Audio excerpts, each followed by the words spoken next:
Bonjour, donc l'idée de ces premières minutes, c'est finalement un peu démystifier le machine learning.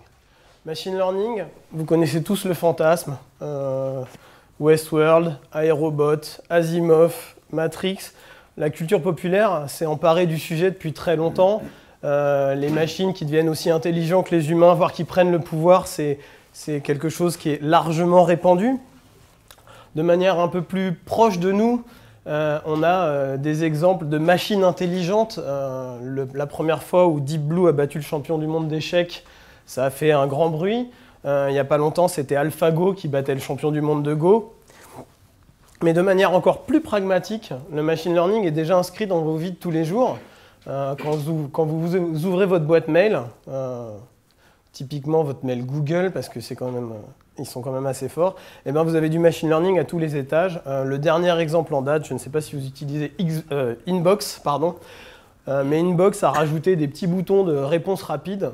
Au début, c'était oui, non, super. Maintenant, il va détecter le contenu du mail pour dire merci pour les photos, d'accord pour cette date, ou bien je ne suis pas disponible, je vous propose une autre date. Donc ça te fait un peu flipper puisque ça veut dire qu'il bientôt il va pouvoir répondre aux mails à votre place.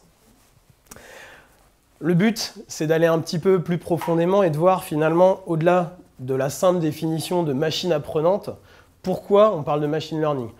Ça, on va le faire à travers 4 problèmes résolus par le machine learning. Le premier, c'est que j'ai besoin, les solutions que je pourrais créer en termes de projets informatiques vont me demander beaucoup de travail manuel. Le cas le plus illustre, c'est le filtre à spam. Si vous deviez créer un filtre à spam pour vos mails, vous passeriez votre temps à coder des règles métiers en disant si c'est mon université qui m'envoie une demande de mon password, alors c'est un spam, probablement. Mais si c'est ma banque qui me demande mon code PIN, c'est probablement aussi un spam. Ce genre de choses. Et vous avez à chaque fois qu'il y a une nouvelle tentative de phishing, une nouvelle règle qui vient s'ajouter, ce qui fait que finalement, ça ne tient même plus dans un moteur de règles. Donc là, le premier cas d'utilisation du machine learning, c'est finalement avoir des règles qui s'implémentent, qui s'incrémentent automatiquement. Le deuxième cas, il est tout aussi connu. C'est la course, en fait, entre les humains et les machines.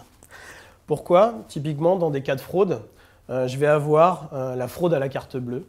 J'ai un environnement qui est tellement mouvant que si je devais m'adapter, je serais un peu dans un mode à la Facebook à faire des mises en prod à peu près tous les quarts d'heure, on va dire. Là, je vais essayer de mettre en prod un système qui va apprendre les différents patterns de fraude et qui va essayer de reconnaître et de se dire, tiens, c'est marrant, cet utilisateur, il m'a fait un paiement à Paris il y a 1 minute 30. S'il me fait un paiement à Singapour avec la même carte dans la même minute, il y a peut-être quelque chose qui est bizarre. Troisième cas, finalement, on a tapé un mur avec les approches traditionnelles. Les approches traditionnelles, c'est quoi? C'est essayer de comprendre comment je vais transformer finalement une onde sonore en mots. Alors ça, c'est dans vos téléphones, hein, c'est Siri, c'est Google Home, c'est Alexa. Au final, on va essayer d'apprendre à la machine à décoder des sonorités. Finalement, on est dans le même mode d'apprentissage qu'un bébé qui apprend à parler. Plus il va avoir de sonorités, plus il va avoir de mots, plus il va avoir d'interlocuteurs différents qui vont prononcer les mots de manière différente, mieux il va comprendre et plus il va s'enrichir. Siri, c'est exactement pareil. Au début, il comprenait à peu près rien. Maintenant, il comprend un petit peu moins rien, mais ça va de mieux en mieux. Et en fait, cette approche traditionnelle de décomposer une courbe de son, il n'y avait aucun moyen de le faire. Une onde sonore, pour la raccrocher à des mots, il n'y a pas de méthode rationnelle qui permet de le faire. Le dernier cas, c'est finalement celui que vous connaissez le mieux, c'est celui de la compréhension de mon business, d'essayer de trouver les axes qui influent sur mes revenus, sur mes ventes, pour en tirer de la valeur. C'est ce qu'on appelle la BI. Néanmoins, on a dynamité la BI récemment en disant ce ne sont plus les humains qui vont choisir les meilleurs axes, mais finalement, à travers 15 millions, 20 millions d'axes possibles, voire à travers l'ingestion de nouvelles données exogènes, je vais essayer de trouver plus d'axes que la BI traditionnelle. Donc là, on est vraiment dans l'extension des possibilités et l'extension des calculs. Alors, pour résumer, c'est quoi le machine learning? En fait, c'est deux phases principales. La première, c'est d'utiliser des données pour entraîner ce qu'on appelle un modèle. Un modèle, c'est quoi? C'est un ensemble de règles, voire un ensemble de patterns qui vont me permettre, derrière, de répondre à des questions et donc de faire des prédictions. L'idée, c'est vraiment ces deux phases. Donc une phase qui est très orientée autour de la data science et une phase qui est très orientée autour d'un projet informatique classique, c'est-à-dire comment je mets ce modèle en œuvre.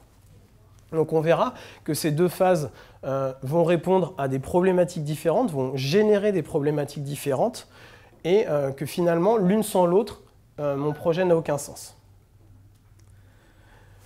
Alors, le machine learning est souvent associé au big data. Néanmoins, ce n'est pas une nécessité. Je peux très bien faire un projet de machine learning en ayant très peu de données. Je vous donne un exemple concret. Ici, c'est la carte d'identité de Johan qui parlera après moi. J'ai bien fait attention de ne pas mettre la mienne. Nous avons réalisé en interne un prototype de deep learning pour essayer de décoder les différents champs d'une carte d'identité. Pour ça, finalement, il n'y a pas de dataset que je peux acheter auprès de... J'ai pas de dataset de carte d'identité à acheter, donc j'ai demandé à l'ensemble d'Exebian s'ils étaient d'accord pour qu'on utilise leur carte. Il y a une cinquantaine de personnes qui ont répondu, donc j'avais 50 images. Le but étant de redresser l'image et de supprimer les déformations. Donc à partir de ces 50 images, c'est un dataset qui est vraiment minuscule, qu'est-ce qu'on a fait? On a créé des déformations. Donc on a créé de la perspective, on a créé de la rotation, on a créé du flou, et donc on a enrichi notre dataset pour avoir environ 250 images. Et à partir de 250 images, je peux commencer à entraîner un modèle. Alors les champs d'application du machine learning. Comme a dit Estelle, vous avez trouvé dans vos sacs une étude sectorielle. Je vais pas m'étendre dessus, ça impacte absolument tous les secteurs d'activité. Vous avez beaucoup d'exemples. Moi, je vais plutôt m'intéresser aux champs d'application techniques. Qu'est-ce que je peux résoudre comme problème avec le machine learning? Le premier, c'est l'analyse prédictive. Analyser des données du passé pour savoir comment je vais agir ou réagir à un événement futur ou présent. Le cas le plus évident, c'est la maintenance prédictive. Vous aurez un talk d'Air France dans quelques dizaines de minutes. Je ne vais pas m'étendre sur le sujet, mais l'idée, c'est de prévoir des pannes d'équipement et de les remplacer avant qu'ils tombent en panne. De manière assez classique, j'ai aussi un algorithme qui me permet de prédire la valeur d'un client. Qu'est-ce que ce client va me rapporter par rapport à ce que ça va me coûter en acquisition. Et puis le grand classique, la classification de comportement.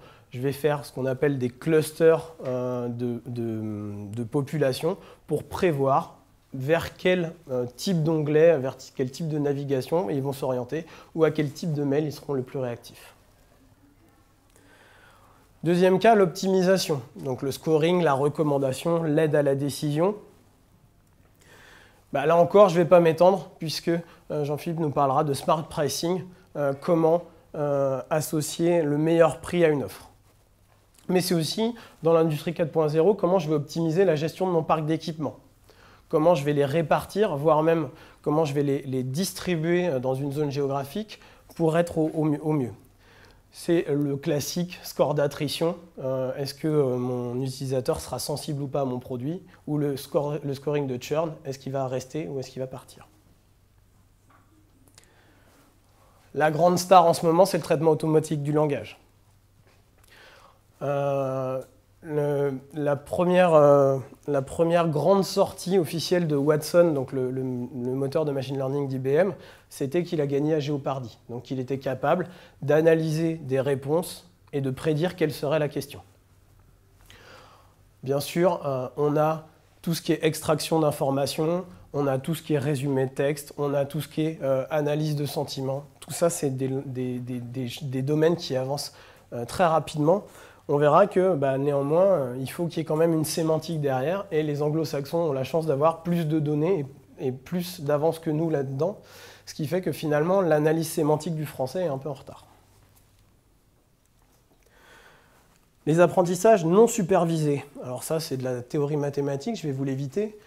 Mais typiquement, qu'est-ce que je vais faire? Je vais fournir à une machine un ensemble de comportements liés à la carte bancaire. Donc, on va essayer de détecter des grandes familles d'usages. Il va y avoir les gens qui n'utilisent leur carte bancaire que pour acheter des choses sur Internet.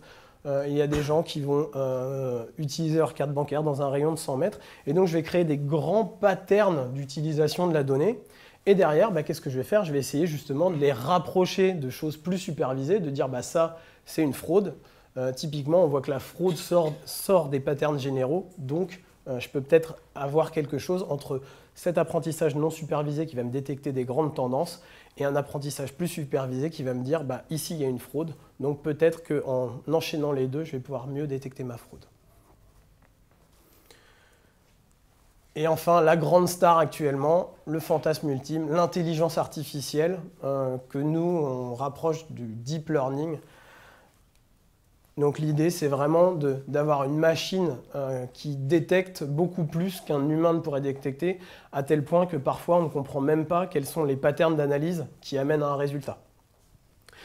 La grande star, c'est Google Home, Alexa et ainsi de suite. C'est finalement ces assistants vocaux qui ont non seulement la compréhension du langage, la compréhension des intentions et qui arrivent à tenir des conversations l'un avec l'autre. Je vous invite à regarder la chaîne Twitch où il y a deux Google Home qui discutent. C'est assez enrichissant. Des fois, ils discutent de l'existence de Dieu et on se dit que ça fait un peu peur.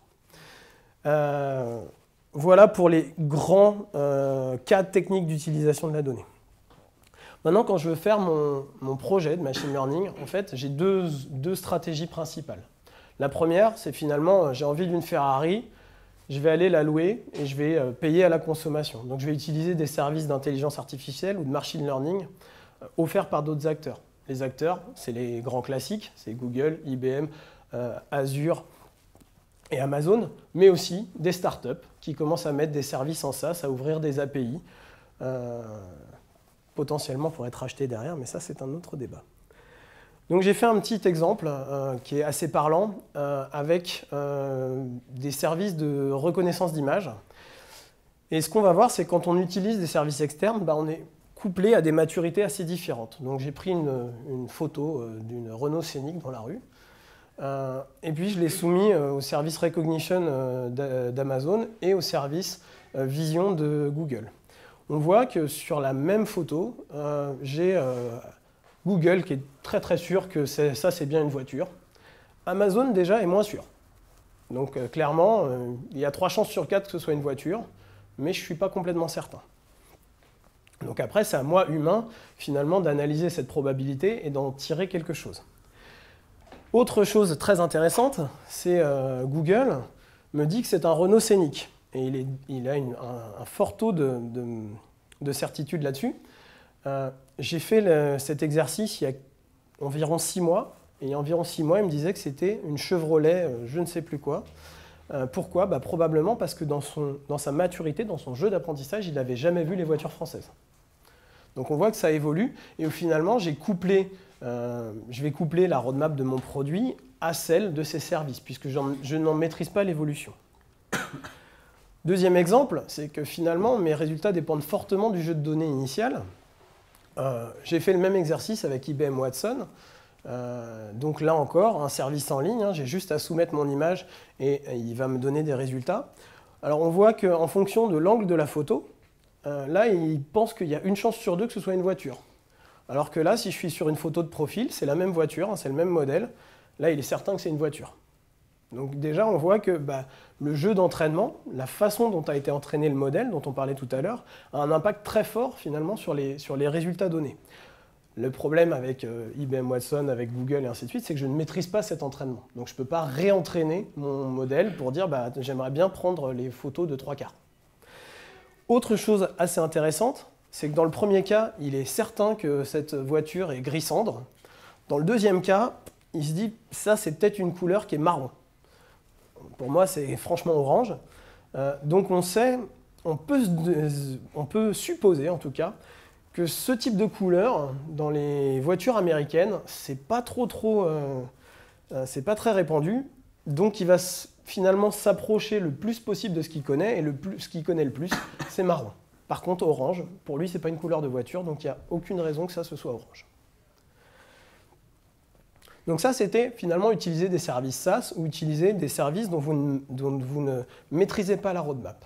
Maintenant, il y a une autre solution qui est de réaliser votre propre projet. Et là, on va être un peu plus volubile, puisqu'on a des convictions fortes là-dessus. Et réaliser son propre projet, bah, c'est mettre les mains dans le moteur, mettre les mains dans le cambouis, et il y a un certain nombre d'écueils à éviter. Donc c'est quoi les grandes étapes d'un projet de machine learning? Bah, la première étape, qui est négligée souvent, c'est de récolter un historique de données. Donc récolter un historique de données, c'est non seulement avoir des données, mais aussi les avoir correctement libellées pour que la machine puisse apprendre. Donc c'est la fonction des petites étiquettes. Derrière, je vais essayer de trouver des caractéristiques de ces données, donc avec plusieurs modèles mathématiques, soit des apprentissages supervisés, soit des apprentissages non supervisés, où finalement c'est la machine qui va trouver les différentes caractéristiques. Ensuite, je vais entraîner un modèle. Entraîner un modèle, Johan en parlera, c'est partir d'un jeu de données, d'un jeu de données d'entraînement, le confronter à un jeu de données test, et puis propager de la valeur. Et puis derrière, bah, je vais passer ce modèle en production et générer des prédictions. Et puis en fait, bah, à partir de ces prédictions, je vais me rendre compte que je suis plutôt bon ou plutôt pas bon. Typiquement, ma couleur orange, je vais dire « Ah, il faudrait que je réentraîne mon modèle avec des voitures oranges pour qu'il puisse les reconnaître. » Donc en fait, ici, on a l'impression que c'est très linéaire, mais on a un cycle. Donc du coup, c'est un vrai projet, avec une vraie équipe projet qui demande de nombreuses compétences. Nathan en parlera plus en détail, mais on a toute une couche qui est plus orientée métier, valeur produit, ici en haut, en lien avec le Chief Digital Officer ou le Chief Data Officer. Et puis une équipe technique sur laquelle je vais insister sur deux aspects, puisque c'est deux métiers qui, à mon sens, sont très différents. Le Data Scientist, qui va plutôt intervenir sur la partie apprentissage, modélisation, et le Data Architect et le Data Engineer, qui, eux, sont là pour finalement créer l'architecture et la réaliser pour passer le modèle en production et passer à l'échelle. Donc on a vraiment ici plutôt un profil mathématique et là des profils très techniques et plus classiques dans l'ingénierie de projet. Je ne vais pas rentrer plus loin dans le détail, je vais laisser mes petits camarades prendre la main.